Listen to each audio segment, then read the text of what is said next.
I'm Reid.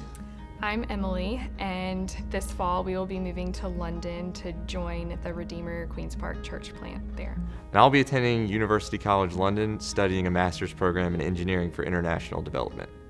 One day I saw, I think on Instagram, that there were new church plants being announced, and I saw Thomas and Elizabeth would be planting a church in London, and it sparked my interest. I really felt God saying, you all need to pursue this. This is for you, and this is right. And I told Reid after church, and he was thrilled.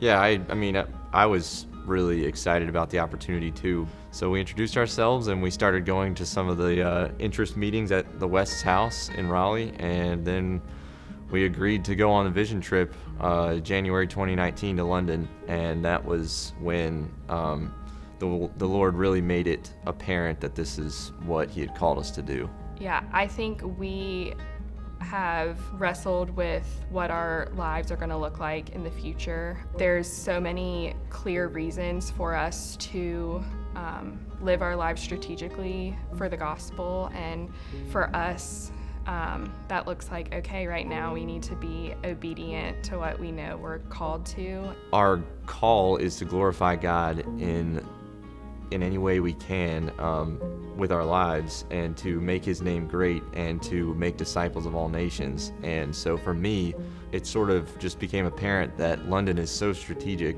as a city that has so many people from so many walks of life. If I want to be someone who makes disciples of all nations, then London is like a logical choice for me. If I could share the gospel with someone who I could teach how to share the gospel with others who looks differently than me, then that person could then change the world. So that's one thing that's exciting about London for me, is that there's so much potential for the Great Commission to be fulfilled, because there's so many different tribes and tongues there that we can teach to be disciples that can make disciples. So that's really exciting.